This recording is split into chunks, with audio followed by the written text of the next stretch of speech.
Tungabhadra dam దగ్గర 33 గేట్లు పునర్నిర్మాణం చేసినందుకు ముగ్గురు ముఖ్యమంత్రులు ఈరోజు కలిసి ఆ యొక్క కార్యక్రమాన్ని ఏర్పాటు చేయడం జరిగింది. అయితే తుంగభద్ర డ్యామ్ అందరికీ సంబంధించి 3 రాష్ట్రాలకు సంబంధించినటువంటి ఒక పెద్ద ప్రాజెక్టు.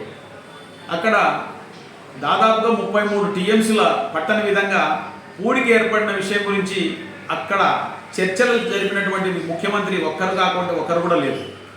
ఎందుకంటే అక్కడ కర్ణాటక ముఖ్యమంత్రి అక్కడ నష్టపోతున్నటువంటి నీటిని దక్కించుకోవడానికి అప్పరభద్ర అనే ప్రాజెక్టును వాళ్ళు నిర్మిస్తుకుంటున్నారు కాబట్టి వాళ్ళకు అవసరం లేదు కాబట్టి దాని గురించి ప్రస్తావన చేయలేదు. అదేవిధంగా తెలంగాణ ముఖ్యమంత్రి కూడా వాళ్ళకు తక్కువ వాటా ఉంది కాబట్టి వాటికి సంబంధించి వాటిని దక్కించుకోవడానికి కూడా ఎన్నో అక్రమ ఎత్తిపోతల పథకాలను ప్రాజెక్టులను తెలంగాణ ప్రభుత్వాలు కూడా రాష్ట్రం కూడా అక్కడ నిర్మిస్తూ ఉంది కాబట్టి రేవంత్ రెడ్డి గారు కూడా ఎటువంటి ప్రస్తావన చేయలేదు.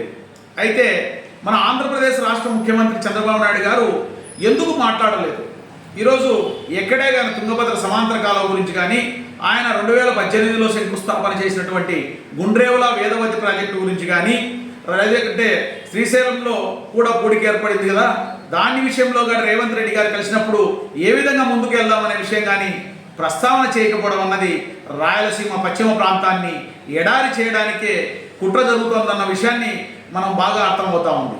ఎందుకంటే అక్కడ కలిసినప్పుడు కూడా అక్కడ కేంద్రం యొక్క విధానాలనే ఆయన రాయలసీమ ప్రాంతం మీద రుద్దడానికి ప్రయత్నం చేశారు. అక్కడ గంగా కావేరి యొక్క అనుసంధానం గురించి ఎక్కడో కోస్తా ప్రాంతానికి సంబంధించి గోదావరి నదితో అనుసంధానం చేసే విషయాన్నే ఆయన అక్కడ ఆ సభలో మాట్లాడడం అన్నది రాయలసీమ ప్రాంత ప్రజలను అన్యాయం చేసే దిశగానే అక్కడ ఆయన మాటలు కనపడతా ఉన్నాయి.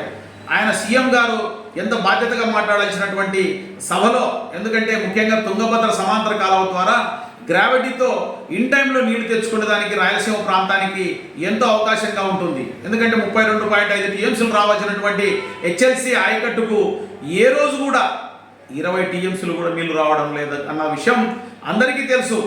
ఇప్పుడు దాదాపుగా 20-30 సంవత్సరాలుగా ఆయకట్టుకు పొలాలకు నీళ్లు రావడం లేదు, ఎక్కడ కూడా ఎల్ఎల్సికి నీళ్లు రావడం లేదు, కేసీ కెనాలు కూడా నికర జలాలకు నీళ్లు అందడం లేదన్న విషయాన్ని రాయలసీమలో ఉన్నటువంటి రాయలసీమ ఉద్యమకారులు, రైతు సంఘాలన్నీ కూడా ఎన్నో వేదికల ద్వారా తెలియచేస్తున్నప్పటికీ కూడా ఈరోజు ముఖ్యమంత్రి గారు ఆ యొక్క సభలో మాట్లాడినటువంటి విధానం కేవలం ఒకరినొకరు కొడుకోవడానికి పనికొచ్చింది తప్ప రాయలసీమ ప్రాంతానికి గుండ్రేవుల వేదవతి, అదేవిధంగా ఆలమట్టి నుంచి బుక్కపట్నం వరకు ఉన్నటువంటి నదులను అనుసంధానం చేసి రాయలసీమ పశ్చిమ ప్రాంతంలో ఉన్నటువంటి నదులను బతికించుదాం, అదేవిధంగా రాయలసీమ ప్రాంతాన్ని కూడా బతికిద్దాం అనే ఒక ఆలోచన అనేది చేయకపోవడం అన్నది చాలా బాధాకరం.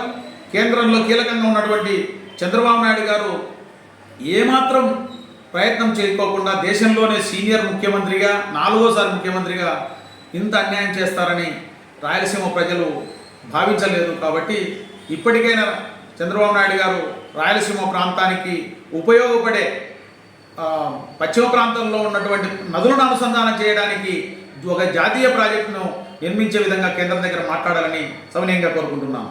నా పేరు తిప్పిరెడ్డి నాగార్జున రెడ్డి, రాయలసీమ యునైటెడ్ ఫోర్స్ రాష్ట్ర అధ్యక్షుడు. జై రాయలసీమ. జై రాయలసీమ.